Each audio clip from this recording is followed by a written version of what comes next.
Hi guys, and welcome back to another episode on the BTR Rebuild channel. Recently renamed the channel. Hope you all like it. It just makes a bit more sense than the last one. So today I'm going to be installing a new induction kit on my R56 Mini Cooper S, which has been dead for more or less the last year. Head gasket blew, managed to get that sorted, and now it's back. Got to get it MOT'd, but I'm gonna install this induction kit that I got from Project Airifix. I'll put the link in the description to his shop.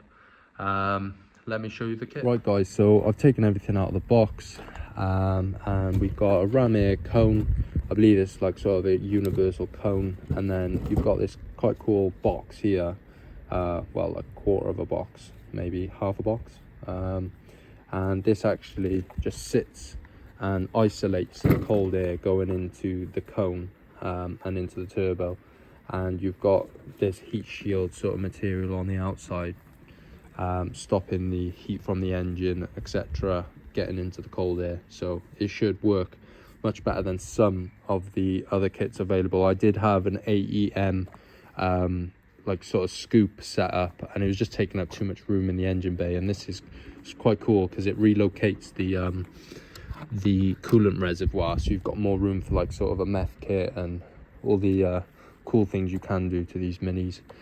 So what else comes in the kit? You've got this little banner that comes in free, I believe. Got all the cool bits that he sells on the website. I've got the big brake kit on there. They're the Megane RS, are they Clio RS or Megane RS big brakes adapter, so you can fit them onto your R56 and they work lovely. Really good kit. And then you've got oil catch can, which is optional, which I did opt for because I did need an oil catch can because these suffer quite badly with oil going on top of the valves, and then you need to get your car walnut blasted, etc. So this should help.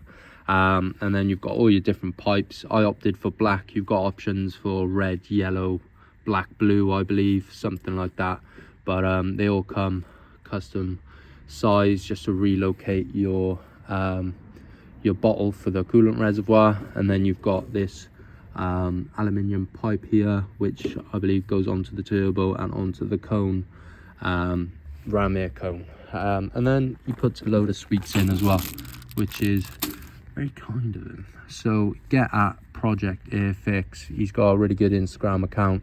He also does a lot of track with his R56, and yeah, go check him a follow. And he's really good with customer support. I always DM him with any questions, and he seems to get back to me pretty quickly, even though he seems like a busy guy. So let's get to installing these things. First things first, let's get the old fucker off. So 7 mils, just holding up on at the turbo, and then just a vacuum line to pull off, which is just a little pop. Get that out the way, and then there should be a little Torx bit at the back if I put it back in. Yeah, so like a little T25. Yeah, T25. Easier if you don't have a strut brace in the way. That's out there. That's zip tied on for now because this was temporary. Pull the breather pipe off, wiggle that off the turbo, and then get that off. That normally is a Jubilee 7 mil as well, but mine wasn't. This isn't going to come out, is it? I'm going to have to take my strut brace off. Managed to just get the one side off. So that's just standard airbox there. So now the airbox is out the way, I've got to relocate my coolant reservoir, and that is boiling hot at the moment because I just drove it around here. So I'm going to wait for it to cool down, and I will work out what I'm doing next. Right, so I've undone the bolt for the fluid reservoir, and I've taken this pipe off. I have got some coolant in places I didn't want it, but luckily it's not too hot. I've got this little Quality Street box to catch the fluid, because I want to reuse it possibly. This isn't going as well as I'd like it to, of course. Never does, but coolant is expensive, and I just had my thermostat done. So I'm just going to take off this bottom one as well. I've got more coolant there if I do lose some, but preferably would like to keep what I've already paid for. So that's the bottle off. Lovely. I'm gonna take this out without spilling it. So those two are off. I'm going to reuse some of these Jubilee clips, etc. for the new ones. Yeah, just take off this silicone pipe or whatever you've got, and then it slips off the end there as well on top of the rad. So now to actually fit this new reservoir bottle to its new location. Right, so I've been mocking up the new pipes. So you've got this little L bracket here, not bracket, but L-shaped pipe. And then you've got the smaller pipe for the sort of overflow on the top. What I've done, I've locked off the bracket which sits at the back there with a multi-tool, because it just wasn't sitting the way I want. Obviously it's flipped now, and there's actually a design in the front core support for this little knob to sit in. So I've locked that off without obviously going into the bottle, and it's nice and flush now. So I've put the bracket on, which was simple to do. It was just a little H2 bit, I believe it was, and then just a 7mm spanner on the nut on the bottom.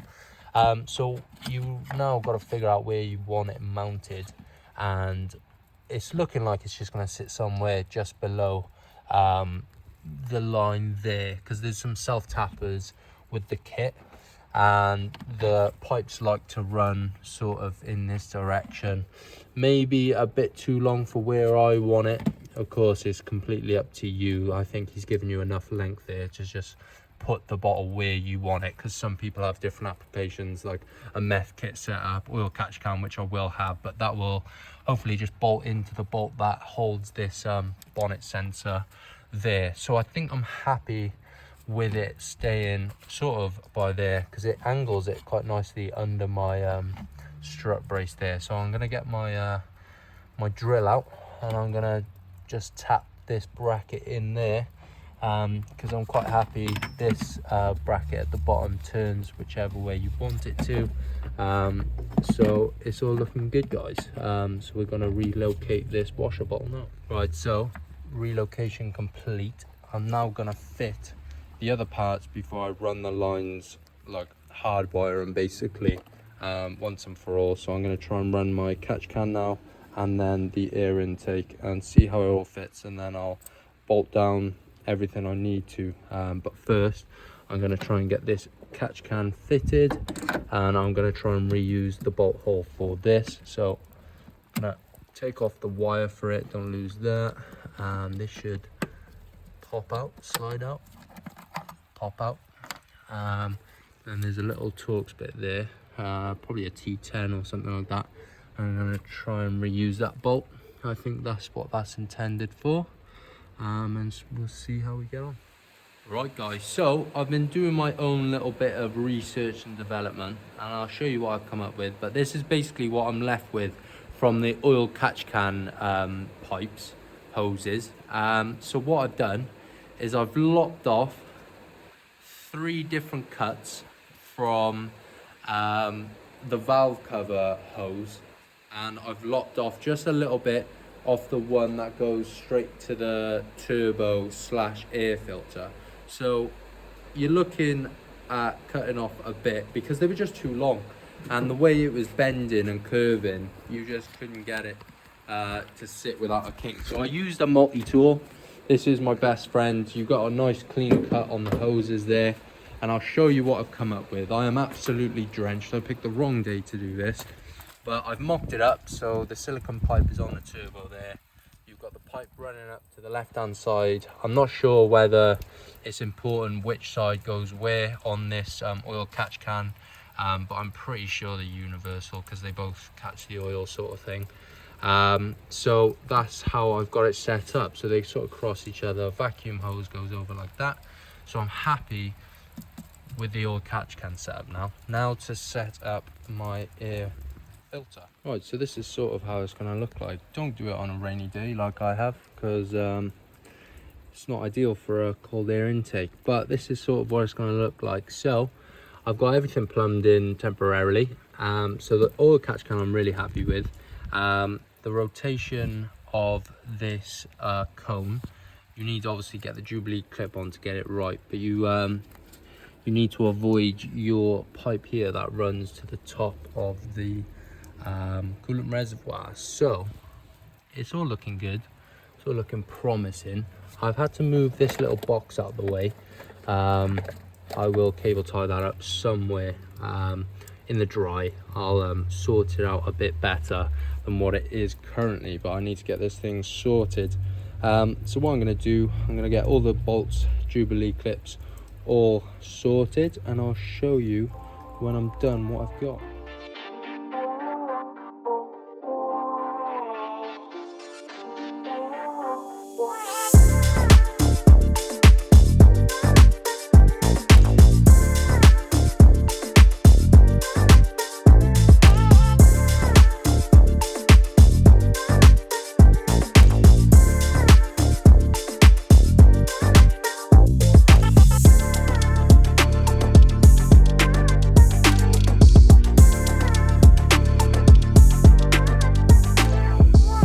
Just to note, this is summer 2023 and this is what I'm working in. So everything's plumbed in now. I just got to bleed the coolant reservoir now, just to make sure we get all the air bubbles out, and we're ready to go. I wonder if it's going to make a little tune now that we've got cold air intake on, a whistle maybe. But yeah, these pipes for the oil catch can, they don't come with any O-rings. They're on there quite tight anyway. So I'm going to give the car a start and top up the coolant. There's a little bleeder on top of the thermostat housing. There's a little Phillips head down there just to bleed off your coolant, just to let you all know if you are doing this. But I'm pretty sure you know how to do it. So I'm going to do that, and then we'll give it a whirl. That's it, all done guys. I've noticed my coolant temps are a bit lower than they were when I had the standard airbox on. I haven't given it a good run yet. Note that your max will be different now that you've changed the angle of the standard reservoir. So I've just topped it up because it's on an angle just a bit higher than it normally is, and it's diagonally sort of, the middle point is at the max. So just note that common sense really does come into play when installing things like this. I'm going to end out this video. I'm going to take it for a quick run. Got my carbon bonnet on, and we'll see how she goes. Yeah. Right guys, that's where I'm going to close out this episode. I think I managed to get everything down. Bit of custom DIYing to do, which is to be expected when you're installing aftermarket parts, but they all fit nicely. I'm just going to look over everything, just coolant pipes, etc., no leaks, because we don't want it overheating. That's down to me, not the company that supplied the parts. So yeah, go check out Project Airifix on Instagram or online. He's got a lot of aftermarket parts for the R56, the R53, and a couple of other bits for other cars. So yeah, thanks again for watching guys. If you did like the video, click the like button down below and subscribe if you want to see more. Peace out guys.